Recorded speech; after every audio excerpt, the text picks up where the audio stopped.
आखिर साइलेज जब मैं देता हूँ उसके आधे घंटे बाद ये आराम से बैठ जाती है। दोस्तों नमस्कार, मैं सौरभ द्रव्या डेयरी फार्म से और कृषि अड्डा के चैनल में आपका स्वागत करता हूँ आज नए वीडियो में। दोस्तों आज 28 तारीख है और आज का दिन बहुत ही अच्छा है क्योंकि आप देख सकते हैं बहुत ही सुहाना मौसम है। बाहर बरसात भी हुआ है आज, बहुत अच्छे से झमाझम बारिश हुई है रात भर और देख सकते हैं सारे पेड़ हरियाली से भर चुके हैं। बहुत ही फ्रेश लग रहा है आज का। और आज दोस्तों हम लोग चर्चा करेंगे अपने गाय को जो कैसे आप बिज़नेस सेटअप करते हैं और क्या आपके एक्सपेक्टेशन होने चाहिए अगर आप इस तरह का सेट बनाएं और कितने गायों को आप लेकर के बनाते हैं जिससे कि आप डिसेंट अमाउंट आप इससे अर्न कर सकते हैं। तो दोस्तों अभी तो दिन के 10 साढ़े 10 हुए हैं जिस समय वीडियो में शूट कर रहा हूँ और मेरे जितने भी वर्कर हैं वो सारे अपना जो बेसिक काम होता है काम करके वो आराम करने के लिए चले गए सोने के लिए अपने रूम में।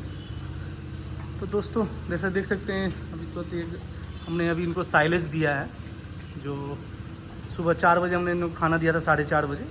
उसके बाद दूध दुहा गया 5:30 बजे के आसपास और उसके बाद इन्होंने रेस्ट किया थोड़ा देर। फिर लाइन भी कटी हुई थी एक्चुअली बारिश के कारण, तो जिसकी वजह से हमें टाइम नहीं मिला था धुलाई करने का। तो अभी लाइन आई थी आधे घंटे पहले लाइट, तो फिर से हम लोगों ने मोटर चालू किया और समरसेबल का पंप और उससे सबको पानी दिया और साफ़ सफाई हुआ है। और फिर सब जब पानी वगैरह पी लिया तो इन लोगों को 3-3 kg के हिसाब से साइलेज दिया गया। ये है हमारा साइलेज जो भी बहुत बचा हुआ है। मेरा एक दिन में 2 दिन चलता है मेरा, एक 3-3 किलो के हिसाब देता हूँ मैं। 100 किलो का बैग आता है।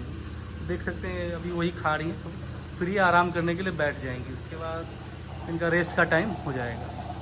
तो दोस्तों आज का हमारा टॉपिक है कि कैसे हम लोग गाय का पालन करें जिससे कि एक डिसेंट अमाउंट, जैसे कि 10 गाय आप रखते हैं तो कितना आप उसको अर्न कर सकते हैं, क्या कमा सकते हैं उतने गाय उसमें। तो आज हमारा जो टॉपिक है हम उसी पर चर्चा करना चाहते हैं और आप लोगों से अपना जो भी एक्सपीरियंस हुआ है आज वो हम शेयर करेंगे आप लोगों से। देख सकते हैं साइलेज जितना भी दिया गया था इन लोगों ने ख़त्म कर दिया है।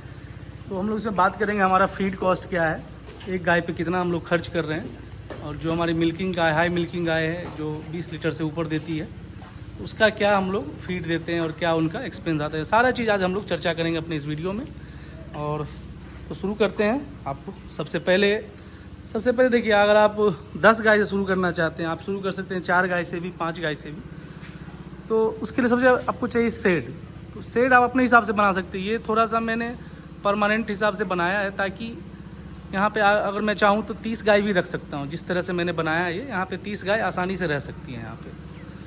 तो सबसे पहले आपको शेड का निर्माण करना पड़ेगा। आप चाहते हैं छोटे से शुरू करना 5 गाय या 4 गाय रखने से, तो आप कर सकते हैं उस चीज़ों को। उसके लिए आपको शेड चाहिए तो आप बाँस के हिसाब बाँस बल्ली भी यूज़ कर सकते हैं, ऊपर फूस का भी दे सकते हैं आप।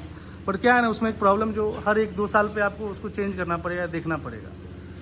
लेकिन आप कर सकते हैं उसमें, ऐसा नहीं है कि आपको पक्का ही चाहिए पिलर का, आप उसमें भी कर सकते हैं। तो उसका जो कॉस्ट आएगा, अगर फूस का बनाना चाहते हैं तो आपको 1-2 लाख में 5 गाय रखने का आपका सेट तैयार हो जाएगा उसमें। ठीक है दोस्तों।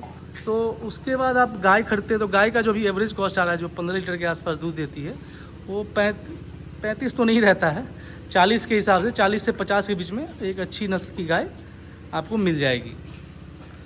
तो उससे आप उसको ले आ सकते हैं और उसको आप देखेंगे तो वो 15 लीटर 20 लीटर अगर दूध देती है, जैसे मेरी सारी गाय का एवरेज अभी जो है पड़ रहा है वो 18 लीटर पड़ रहा है मेरा। ठीक है दोस्तों। तो एक और मेरा जो एवरेज कॉस्ट है वो लगभग 37 रुपये पड़ रहा है 1 लीटर के। अगर सारा जो मेरा प्रोडक्शन होता है, मेरे पास 10 गाय हैं तो इनका प्रोडक्शन आपको लगभग 150 से 55 लीटर होता है। कभी ये 160 भी हो जाता है, डिपेंड करता है। अगर मौसम इनके अनुकूल रहा, ठंडा वातावरण रहा, तो आपका 160 प्लस भी हो जाता है मेरा। जो कि बीच में मेरा आया था कुछ दिनों पहले जब मौसम बहुत सुहाना था, गर्मी उतनी नहीं थी, तो ठीक था। अभी 2-3 दिन से क्या हो रहा है कि उमस था, जो कि आज बारिश हुआ है तो कुछ राहत हुआ है अभी। बट उमस जब नहीं रहे, एक अनुकूल माहौल रहे गाय का उनके लिए, तो आपको ये दूध अच्छे से देती, 20 लीटर प्लस देती है सारा दूध। तो अभी जो मेरा एवरेज सेलिंग कॉस्ट है उसके हिसाब से अगर जोड़ते हैं तो अगर 35 रुपये के हिसाब से भी जोड़ें, अगर मान लीजिए आपका एवरेज सेलिंग कॉस्ट ठीक से नहीं 35 रुपये पड़ रहा है, तो आप उसे एक डिसेंट पैसा कमा सकते हैं। तो 160 लीटर हुआ, उसका अगर आप देखते हैं कैलकुलेशन करके, अगर 35 ही जोड़ें तो एक, अगर आप 160 लीटर के हिसाब जोड़ते हैं और 35 रुपये के हिसाब, तो आपका 5600 रुपये से 5700 रुपये आने का चांस रहता है, अगर आपका सारा दूध बिक गया 35 रुपये के हिसाब। तो आप पूछेंगे कि भाई इसका ये तो हो गया आपका इनकम, कॉस्ट क्या आ रहा है आपका। तो दोस्तों मैं बताना चाहता हूँ, मेरा जो फीड कॉस्ट है, जो मैं एवरेज निकालता हूँ, अगर सारे गाय का निकालूँ, मेरा 350 रुपये बैठता है। 300 से 350 रुपये एक गाय पे मेरा बैठ रहा है। और लेबर कॉस्ट भी जोड़ दिया जाए तो ये 410 रुपये पड़ रहा है मेरे को। 400 से 410 रुपये लेबर कॉस्ट के हिसाब से, और सारा खर्च जोड़ के 400 रुपये मेरा पड़ता है राउंड फिगर में, अगर आप कह लें तो। वो थोड़ा बहुत, जैसे मेरी 2-3 गाय को मैं थोड़ा फीड कम देता हूँ, बाकी 6 गाय 7 गाय को, जो अच्छी गाय हैं हमारी नस्ल की, उनको मैं लगभग भरपूर देता हूँ, सारा 2-3 किलो दाना, फिर साइलेज हो गया 3 kg, फिर सोयाबीन देता हूँ मैं करके, चोकर देता हूँ, भूसा देता हूँ। तो इस हिसाब से अगर आप जोड़ते हैं सारा फीड कॉस्ट, तो आपका ये 400 तक आपका लेबर, इंक्लूडिंग लेबर कॉस्ट और ऑल अदर एक्सपेंसेस आप कर सकते। तो 10 गाय में अभी मेरा बैठ रहा है वो 3800 से 4200 रुपये के बीच में, या 4000 रुपये आप एवरेज कह सकते हैं कि 4000 रुपये आ रहा है। तो आप देखेंगे कि मुझे अभी भी फिर भी मेरा आ रहा है इनकम 160 लीटर अगर लिया, वो कभी 165 भी होता है, कभी 155 भी होता है। तो अगर उस हिसाब से जोड़ें तो मेरा 5500 से 5600 मेरा इनकम होता है एक दिन में 10 गाय से। तो इससे क्या हो रहा है अभी, जो लगभग वही 1100 रुपये एक गाय से मेरे को आ रहा है। तो आप देख सकते हैं कि इसमें मेरे को आराम से 40 से 50 हज़ार रुपये आराम से। और सबसे बड़ा जो इम्पोर्टेंट जो हम लोग नहीं ऐड करते हैं, वो गोबर का कॉस्ट। देखिए गोबर जो अभी रेट चल रहा है, एक हमारे इधर एक टेलर अगर कोई लोड होता है ट्रैक्टर से, तो वो लगभग आपका 1800 से लेकर, बढ़िया गोबर जो हम लोग को तो कोई मिलावट करते नहीं है, जो आसपास में घर पे रहते हैं, हम लोग कुछ मिलावट करते नहीं है उस गोबर में, तो वो आपको गोबर जो है वो 1800 से 2000 तक में एक टेलर बिक जाएगा। तो एक महीने भर में तो आराम से 10 गाय आपको 1-2 टेलर दे के ही जाएगी। ठीक है दोस्तों, ये देखिए हमारा जो मैंने गड्ढा बनवा रखा है, ये सारा चीज़ वो पुराना वाला गोबर था जो सूखना शुरू हो गया, और ये देखिए गड्ढा बनवा के, तो 4 फीट गहरा गड्ढा है।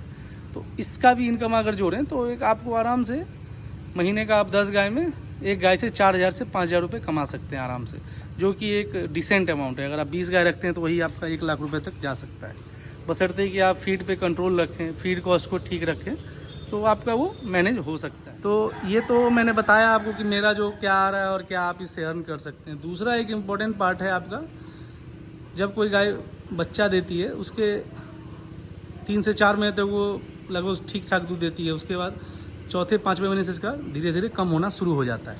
तो उस पीरियड में आपका जो शुरू का जो सेविंग है उसको आप बचा के रख सकते हैं, ताकि आगे के जब दूध का गाय आपको ख़रीदना हो, अगर मतलब पार्ट बाई पार्ट, तो आप उस पैसे से बचा करके ख़रीद सकते हैं। तो क्या होगा कि अगली बार जब 6-7 महीने के बाद जब गाय आपका दूध देना कम कर देगी, तो आप उसको आप दूसरे गाय को ख़रीद करके आप मैनेज कर सकते हैं। तो आपका एक कंटिन्यू साइकिल चलते रहेगा।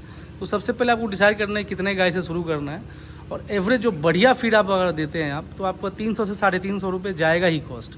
आप उसको जैसे भी ऐड करना चाहिए। इससे क्या होगा, गाय को एक संपूर्ण न्यूट्रिशन मिलता है, और गाय अपना रख रखाव अच्छे से रखती है और दूध भरपूर मात्रा में देती है। लेकिन अगर वही आप थोड़ा उसमें कंजूसी बरत देंगे, उसमें अगर ठीक से आप उनको फीड नहीं देते हैं, उनका साफ़ सफाई नहीं रखते हैं, तो फिर आपके लिए थोड़ा प्रॉब्लम वाली स्थिति है। बट अगर आप इससे शुरू एक साइकिल बना लेते हैं कि हाँ अभी 10 गाय लिया, फिर 6 महीना बाद 3 गाय लिया, तो 13 हो गए, फिर उसका जो फिर 3 महीने बाद वो बच्चा दे देगी, तो आप जो जितने ही बछड़े हैं उसको भी आप सेल करके आप देख सकते हैं कि उससे भी आप प्रॉफिट कमा सकते हैं। अगर आप चाहें तो बच्चे को 6 महीने बाद जब दूध पीना बंद कर दें, 4 महीने बाद आप उसको सेल कर सकते हैं। तो आराम से वो, अगर बाछी बच्चा है तो 8-10 हज़ार में आराम से बिक जाती है। जैसे मेरे पास अभी 6 बाछी हो चुकी है, तो उसको हम लोग सोच रहे हैं इसको रेज करने का और खुद से अपना डेवलप करने का। तो मैं भी तो बहुत सारे मेरे दोस्तों ने जो हमारे यूट्यूब पे जुड़े हुए हैं, उन्होंने सवाल किया था कि आप क्या करने वाले हैं बाछी का। एक हम बोले नहीं, हमने उन्हें मना किया वो प्यार से कि नहीं, वो बछड़ा मैं रखूँगा, उसको पालूँगा और उससे अपना एक नेक्स्ट जनरेशन जो तैयार करूँगा, जिससे कि हमें अपने हिसाब से हमारे माहौल में ढल के हमें अपना काम कर सकें। दोस्तों मेरा जो भी फीड है वो मैं खुद से लोकल मार्केट में परचेज करता हूँ, और ऐसा नहीं कि मैं कहीं बाहर से मंगवाता हूँ। जो भी मेरा, जैसे मकई का दर्रा हो गया, ये मैंने सीजन के टाइम में अपने अंकल से एक परचेज किया था, मेरे चाचा जी हैं, उनसे मैंने परचेज किया था 18 रुपये के जी के हिसाब से, लगभग 60 क्विंटल एक बार में ही खरीद लिया था।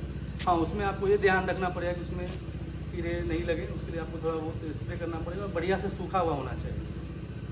तो इससे क्या हुआ कि आपका फीड कॉस्ट जो है आपका बहुत कम हो जाएगा। अभी मक्के का रेट आपका लगभग 22 से 23 रुपये के आसपास है, क्योंकि मैंने 18 रुपये लिया था, वो अभी तक वो चल रहा है। तो थोड़ा सा इन्वेस्टमेंट आपको सोचना पड़ेगा कि कैसे क्या करें, और उसको आपको देखना पड़ेगा कि कैसे आप अपने कॉस्ट को कम कर सकते हैं। तो अगर आप इसी में चाहते हैं तो आपको ये प्लान, जैसे मैंने भूसा में प्लानिंग नहीं किया था, तो अभी भूसा मैंने 8.5 रुपये के हिसाब से 9 रुपये के हिसाब से ख़रीदा था, तो वो थोड़ा महंगा पड़ेगा, अभी मुझे और ख़रीदना पड़ा। तो नेक्स्ट टाइम, क्योंकि मैंने लेट से स्टार्ट किया था अपना ये डेयरी का बिज़नेस, तो मेरा जो प्लान है वो नेक्स्ट ईयर से जो सीज़न में है, तो ताकि मैं अपना सारा जो मेरा जो गोदाम है भूसा रखने का, उसको मैं पूरा भर सकूं। क्योंकि देख सकते हैं आप, बहुत ही आधा हो चुका है ये, अभी दूसरा महीना चल रहा है ये, बट फिर भी अभी 1-1.5 महीना ये चलेगा। अभी जो भूसा देख रहे हैं 1-1.5 महीना और बहुत अच्छे क्वालिटी का ये भूसा है। मैंने औरंगाबाद से मंगवाया था, ये सुना था वहाँ का, और देख भी रहा हूँ, बहुत ही अच्छा भूसा रहता है ये, और इसको आप यूज कर सकते हैं। अभी देख सकते हैं जितने भी गाय हैं मेरी, सब रिलैक्स कर रही हैं खाना खा कर। साइलेज जब मैं देता हूँ उसके आधे एक घंटे बाद ये आराम से बैठ जाती हैं और जो पाज करते रहती हैं, तो जो कि इनके सेहत के लिए बहुत, और हमारा गोबर जो भी रहता है, इनका जो पाचन तंत्र है बहुत ही अच्छा रहता है साइलेज खिलाने से। तो प्लीज़ मैं ज़रूर कहूँगा किसान भाइयों को कि हरा चारा के बदले भी आप इसको दे सकते हैं और अच्छे से खिलाएं। अभी ईजिली अवेलेबल है, आप मुझसे भी संपर्क कर सकते हैं, मैं दिलवा दूँगा आपको। अगर आप समस्तीपुर ज़िला के आसपास हैं तो हमारा कुछ संपर्क है बरौनी डेयरी से, कुछ लोगों से, जो कि आपको अच्छे से, बट बशर्ते अगर बल्क में लेते हैं तो आपको ट्रांसपोर्टेशन नहीं लगेगा, और अगर आप छोटे अमाउंट पे लेना चाहते हैं तो उसमें आपको ट्रांसपोर्टेशन कॉस्ट देना पड़ेगा। दोस्तों, आखिरी में मैं यही कहना चाहता हूँ कि प्लीज़ आप इस बिज़नेस से जुड़ें। ये ऐसा बिज़नेस है, किसी पे आपको डिपेंड नहीं रहना पड़ेगा, आप खुद से मैनेज कर सकते हैं। आप अगर अपना, और दूध ऐसा चीज़ है इसका डिमांड हमेशा बना रहेगा, क्योंकि एक ऐसा न्यूट्रिएंट्स है जो सभी को ज़रूरी है, मस्ट हैव वाली ये चीज़ है। तो प्लीज़ इस बिज़नेस को ज़रूर समझ के, अपने लोगों से बात करके इसको ज़रूर स्टार्ट कीजिए। ये बिज़नेस ऐसा है, आपको प्रॉफिट देगा ही देगा अगर आप ठीक से आप इसको मैनेज करते हैं। थोड़ा बहुत तो परेशानी होगा शुरू में आपको समझने में, बट आप इसको अगर समझते हैं और अच्छे से अगर करते हैं तो ये एक ऐसा बिज़नेस जो आपको सुकून देगा, क्योंकि आप अपने घर के पास रहेंगे, गाँव में रहेंगे, फ्रेश एयर के पास, अपने जो भी भीड़ भाड़ वाले हैं उससे आप बचे रहेंगे, आपके स्वास्थ्य पे अच्छा असर होगा। आप रहते हैं, जो कि मैं फ़ील कर रहा हूँ, मैं पर्सनली भी बहुत फील कर रहा हूँ कि मुझे क्या मिला। जो मैं यूएस में जॉब करता था उस समय क्या हालात थे मेरे, फिर दुबई गया वहाँ क्या हालात थे मेरे, और यहाँ पे आके मुझे क्यों लग रहा है। तो एक ऐसा चीज़ है मुझे बहुत सुकून दे रहा है, और मुझे लग रहा है कि नहीं, मुझे ये करना भी चाहिए, क्योंकि इसमें आप अगर लग रहे तो सबसे लोगों से जुड़े रहेंगे आप, और आपको अर्न भी होगा, और आपको, हाँ, उतना डिसेंट अमाउंट नहीं आएगा जितना आप सोच रहे हैं कि 2 लाख रुपये 3 लाख रुपये, नहीं, वो आएगा जब आप 25 से 30 लाख आपको इन्वेस्ट करना पड़ेगा उतना पहले। 10 से आपको लोन भी मिल जाएगा इन्वेस्ट करने के लिए। मैं बैंक में गया था कुछ दिनों पहले, तो वो लोग तैयार थे देने के लिए मुझे 5 से 10 लाख रुपए का लोन, 10-11% के इंटरेस्ट के हिसाब से। खैर मेरे पास था तो मैं लोन नहीं लिया, मैं बोला कि जब मैं नेक्स्ट फेज़ चालू करूँगा तो उसमें ज़रूर आपसे संपर्क करूँगा। तब तक मेरे पास जितना है मैं देखना चाहता हूँ कि मैं कैसे इसको अच्छे से कर सकता हूँ और इसमें क्या बढ़िया हो सकता है। तो ये मैं अभी समझने की कोशिश कर रहा हूँ धीरे धीरे, और क्योंकि ये मेरे लिए नया चीज़ है तो मैं ज़्यादा से ज़्यादा जानकारी इकट्ठा खुद भी कर रहा हूँ, और जो जानकारी मुझे मिलती जाएगी, जैसे भी जानकारी मिलेगी मैं ज़रूर आपसे शेयर करूँगा दोस्तों। तो आज के लिए बस इतना ही, धन्यवाद।